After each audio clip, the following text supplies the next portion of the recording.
जैन दोस्तों, कैसे आप सब। तो जिस तरह का हम लोग पहले देख चुके हैं कि जैन धर्म से कुछ आधा टॉपिक हमने कंप्लीट कर लिया था पहला वीडियो में ही, जिसमें जैन धर्म का परिचय देख लिए थे, इनके तीर्थंकर देख लिए थे कौन कौन से थे, जिसमें हम महावीर स्वामी को भी देखे। और फिर और ये सिद्धांत वगैरह थे वो भी हमने देख लिया था। अब हम आज का वीडियो में बात करेंगे जैन संघ क्या होता है, जैन धर्म में विभाजन जो हुआ, और जो भी जैन धर्म में आपका सभाएं हुए, 2 सभा हुई थी, और जैन साहित्य के बारे में बात करेंगे और जैन धर्म का योगदान क्या रहा होगा। ये बौद्ध धर्म की अपेक्षा कम प्रचलित क्यों हो पाया, कम आप कह सकते हैं कि इसका जो है अधिक लोकप्रिय क्यों नहीं हो पाया था बौद्ध धर्म के जैसा। तो वो भी हम जानेंगे इस वीडियो में। चलिए वीडियो को आज कंटिन्यू करते हैं। तो पहले देखते हैं जैन संघ। तो जैन संघ में हम देखेंगे कि महावीर स्वामी ने जैन धर्म में संघ को संगठित रूप दिया, लेकिन महावीर स्वामी से पहले ही जैन धर्म में संघ का निर्माण हो चुका था। एक बात आप ध्यान में रखिएगा, बौद्ध धर्म में क्या था कि बुद्ध के समय ही बौद्ध संघ का निर्माण हुआ था, लेकिन जैन धर्म में महावीर स्वामी से पहले से ही जैन धर्म में संघ का निर्माण हो चुका था। और प्रारंभिक परंपरा में स्त्री और पुरुष साधुओं और साध्वियों के लिए अलग संघ व्यवस्था विकसित हुई, यानी स्त्री एवं पुरुष के संघ अलग अलग होते थे। पार्श्वनाथ के समय स्त्री संघ की उपस्थिति का संकेत मिलता है, और जिस समय स्त्री संघ की जो अध्यक्ष था वो उनका नाम था पुष्पचूला। ये पूछ देता है कभी कभी कि पार्श्वनाथ के समय स्त्री संघ के अध्यक्ष कौन था, तो पुष्पचूला। पुष्पचूला। आगे हम देखें, जैन संघ को वसीद भी कहा जाता था। जैन संघ को क्या कहा जाता था, तो वसदी। वसदी भी जैन संघ को कहा जाता था। महावीर स्वामी के पश्चात सुधर्मन और इंद्रभूति अंतिम केवलिन हुए, और महावीर स्वामी के कठोर तप का वर्णन जैन ग्रंथ आचरण सूत्र में भी मिलता है। और ये सारे जो फैक्ट हैं ये भी हम लोग देख लेंगे। पार्श्वनाथ के समय ये हम देख लिए थे। महावीर के पश्चात जो जैन संघ का विस्तार हुआ और आगे चलकर संप्रदायगत विभाजन विकसित हुआ। जैन धर्म में जो है सदस्यों के लिए ही केवल का विधान है। बाकी बात जैन धर्म में विभाजन हम देख लेंगे कि जैन धर्म में विभाजन कैसे हुआ और इसका कारण क्या था। परंपरा के अनुसार जैन आचार्य भद्रबाहु के समय मगध में अकाल की स्थिति बनी, यानी कि जैन आचार्य भद्रबाहु के समय जो है मगध का क्षेत्र जो था वहाँ भीषण अकाल पड़ा था। अच्छा, अतः वो क्या किए कि जैन भिक्षु जो है जो भी थे वो भद्रबाहु के नेतृत्व में दक्षिण भारत में चले गए। वो चल गए आपका दक्षिण भारत की ओर चले गए मगध से। वहाँ जो है इनके साथ जो है मौर्य शासक चंद्रगुप्त मौर्य भी गए थे। चंद्रगुप्त मौर्य का भी जब आप पढ़िएगा मौर्य साम्राज्य, तो चंद्रगुप्त मौर्य के समय जो जैन धर्म के आचार्य थे वो भद्रबाहु थे, और जब वे अकाल के समय दक्षिण भारत गए थे तो उनके साथ चंद्रगुप्त मौर्य भी गए थे, जो कि कर्नाटक के श्रावणबेलगोला स्थान पर गया। वहाँ से चंद्रगुप्त मौर्य भी जो गए थे वो कहाँ गए थे, तो कर्नाटक के श्रवणबेलगोला एक जगह है वहाँ पे गए थे। और यहाँ पे जैनों का यह शाखा जो है दिगंबर कहलाई, क्योंकि मगध में जो रह रहा था जैन आचार्य और जैन भिक्षु जो रह रहे थे वो श्वेत वस्त्र धारण करना आरंभ कर दिए थे, अतः इसलिए वो जो है वो गुट श्वेतांबर कहलाया। यहीं से जो है विभाजन हुआ श्वेतांबर और आपका कह सकते हैं ये दिगंबर। श्वेतांबर पीतांबर इसी तरह कहा जाता है। श्वेतांबर दिगंबर को पीतांबर भी कहा जाता है, यानी दिगंबर और श्वेतांबर में ये विभाजन हुआ था, क्योंकि जो यहाँ आपका मगध में रह रहे थे वे श्वेत वस्त्र धारण करने लगे, इसलिए उन्हें श्वेतांबर कहा गया। और जो दक्षिण भारत में चल गए थे वो जैन परंपरा प्राचीन की तरह ही वो वस्त्र धारण नहीं करते थे, इसलिए उन्हें क्या कहा गया, दिगंबर। उन्हें कहा गया दिगंबर। तो कुछ हम पॉइंट देख लेते हैं। एक समूह दक्षिण की ओर गया और दूसरा समूह मगध में रहा।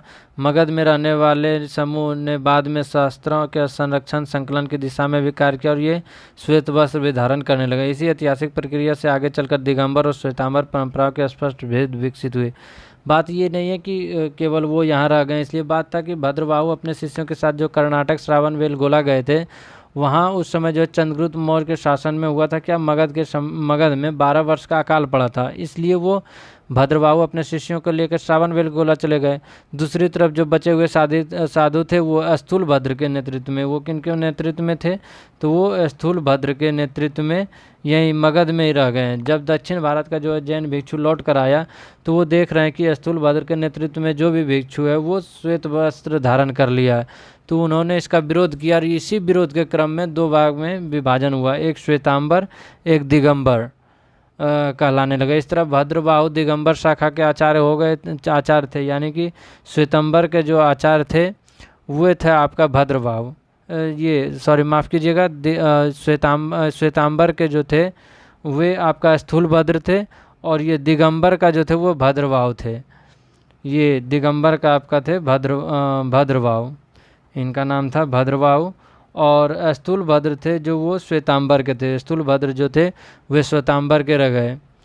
अगर हम देखें तो श्वेतांबर के उपसंप्रदाय भी कुछ कहे जाते हैं, इतना डीपली तो क्वेश्चन पूछता नहीं, लेकिन उसमें भी कुछ श्वेतांबर के उपसंप्रदाय हुए, फिर दिगंबर के उपसंप्रदाय हुए, यानी कि वो उपसंप्रदाय में बढ़ते गए। पहले तो जैन धर्म का 2 संप्रदाय में विभाजन हुआ, श्वेतांबर दिगंबर, फिर ये दोनों का भी विभाजन, श्वेतांबर के कुछ उपसंप्रदाय हुए, फिर दिगंबर के कुछ उपसंप्रदाय हुए। आगे हम देखते हैं जैन सभाएं, इसमें वो मेंशन नहीं किया गया पीपीटी में, लेकिन हम यहाँ पे देख लेंगे कि जैन सभाएं कितने, तो 2 सभाएं हुए, तो जैन सभाएं 2 हुए थे। तो प्रथम जो सभा हुआ था वो 322 से 298 ईसा पूर्व के बीच में हुआ था। ईसा पूर्व है इसलिए 322 से 298 की ओर आ रहा है। इसका स्थान जो था वो पाटलिपुत्र था। आप नोट डाउन कर लीजिएगा कि ये स्थान जो प्रथम जैन सभा हुआ था वो स्थान कहाँ था, तो पाटलिपुत्र यानी बिहार ही था। और अध्यक्ष इसका जो थे वो स्थूलभद्र थे, अध्यक्ष का नाम था स्थूलभद्र। और कार्य इसमें ये हुआ था कि इसमें जैन ग्रंथ के 12 अंगों का संकलन हुआ। वही अगर जबकि बात करें दूसरी सभा, तो दूसरी सभा जो है 6ठी सदी में हुई थी, 6ठी सदी ईस्वी में हुई थी दूसरी सभा, जैन धर्म की दूसरी सभा। इसका स्थान जो था वल्लभी यानी कि गुजरात था, वल्लभी इसका स्थान था, वल्लभी जो कि गुजरात में पड़ता है। और ये अध्यक्ष इसका अगर हम बात करें तो अध्यक्ष था देवादि क्षमाश्रमण, इनका नाम था देवादि क्षमाश्रमण। और कार्य इसमें यही हुआ कि जैन ग्रंथों का जो है अर्धमगधी प्राकृतिक भाषा में संकलन हुआ। अगर वही हम बात करें ये जैन साहित्य की, तो जैन धर्म का जो प्राचीनतम साहित्य पूर्व कहलाता है और जिसकी संख्या जो है 14 है। यही देखिए जैन धर्म का प्राचीन साहित्य मुख्यतः आगम साहित्य के रूप में जाना जाता है, यानी कि पूर्व, और ऐसे प्राचीनतम साहित्य को पूर्व के नाम से ही जाना जाता है। और जिनकी संख्या यानी परंपरा मूल आगमों की संख्या 14 बताई गई है। कि ये हम देख लेंगे जो भी साहित्य वगैरह आचरण सूत्र जैन साधुओं के आचार विचार से संबंधित महत्वपूर्ण ग्रंथ है। आचरण सूत्र यानी कि आचार विचार से संबंधित महत्वपूर्ण ग्रंथ है। अन्य ग्रंथ में कल्प सूत्र, धर्म बिंदु, आदि पुराण, कर्म प्रकृति आदि। अगर हम बात करें कि इसमें जो है क्या क्या है, तो इसमें जैन साहित्य में है, पहला तो महावीर स्वामी का उपदेश मौजूद है इसमें।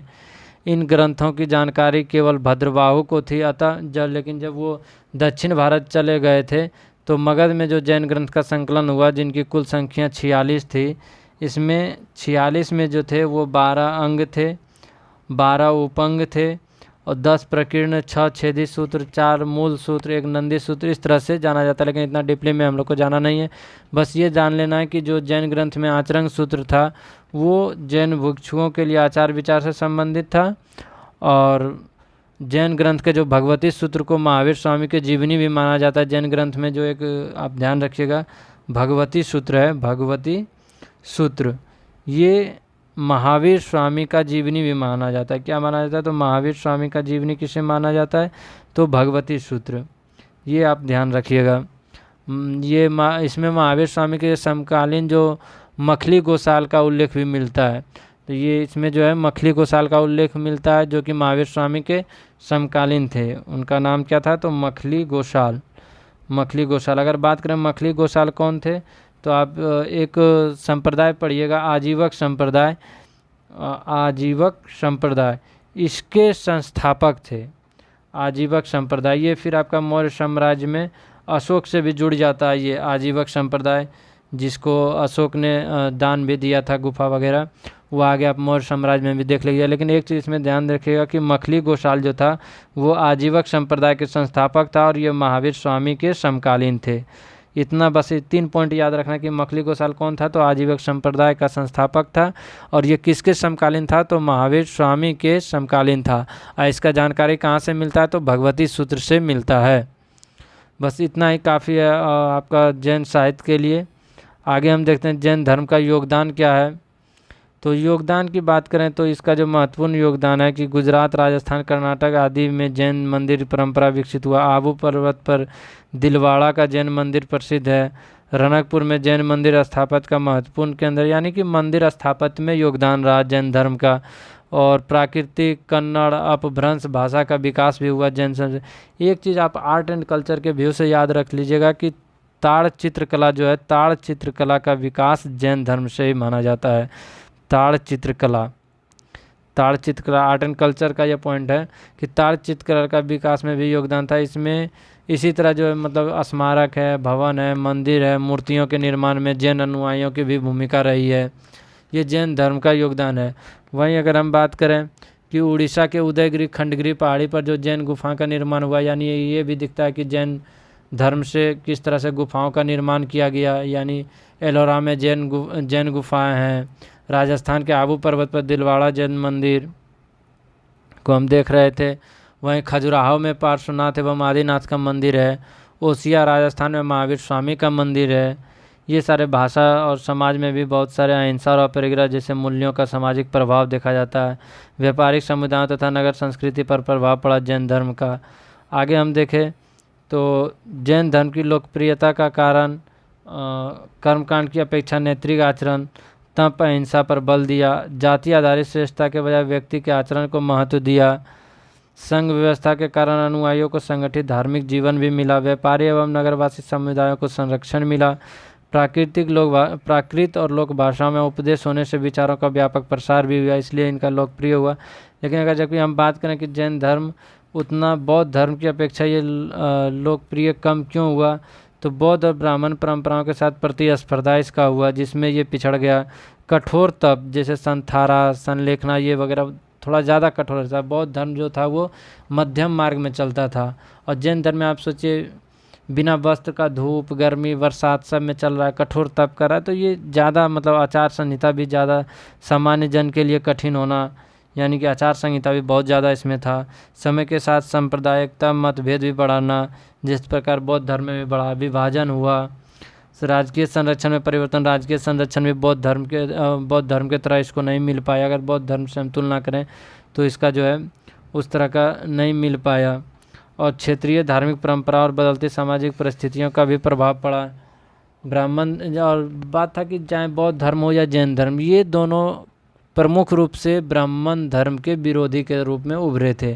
जैसे ब्राह्मण धर्म में कुरीतियाँ जैसे था जाति व्यवस्था, धार्मिक आडंबर, मूर्ति पूजा आदि, ये सब जो था ये ब्राह्मण धर्म में कुरीतियाँ था। और इसका विरोध करने के क्रम में जैन धर्म और बौद्ध धर्म का विकास हुआ। लेकिन अंतिम में ये हुआ कि ये सारे आडंबर जैन धर्म में भी आ गया। अतः ये अपना विशिष्टता खो दिया था, क्योंकि जिस चीज़ का आप विरोध कर रहे हैं उसी को आप खुद अपना रहे हैं। मूर्ति पूजा अपना लिए, कर्मकांड अपना लिए, धार्मिक आडंबर अपना लिए, तो फिर ब्राह्मण धर्म और जैन धर्म में तो अंदर कुछ रहा नहीं। जैन धर्म में संघ का लोकतांत्रिक न होना भी इसके सीमित रहने का एक कारण था। जैन संघों की संगति भी आरंभ से शक्तिशाली धर्माचार्यों के हाथ में ही केंद्रित, यानी ये केंद्रीकृत था। एक कह सकते हैं आपकी केंद्रीकृत तरह से ये चल रहा था, केंद्रीकृत तरह से चल रहा था, जो भी इसका अलोकप्रिय होने का जो है प्रमुख रीजन था। वही ये एक नज़र में आप यही देख लीजिएगा कि 24 तीर्थंकर थे। पहला ऋषभ देव, 23वां पार्श्वनाथ, 24वां महावीर स्वामी।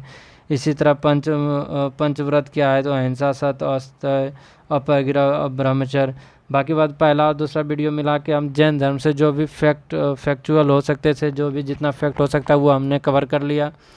और ये आपका अब यहीं पे जैन धर्म का जो है ये अंतिम होता है। आगे हम कोशिश करेंगे कि हिस्ट्री का, चाहे वो एंशिएंट हो, मेडाइवल हो या मॉडर्न, अब चैप्टर वाइज ही चलेंगे तो ज़्यादा फ़ायदेमंद होगा। क्योंकि ये हम बीपीएससी पीवाईक्यू के एनालिसिस करने के क्रम में ही हम बौद्ध धर्म, स्तूप और आपका जैन धर्म, ये सारे कुछ जो इम्पोर्टेंट टॉपिक थे इसको कवर कर लिए।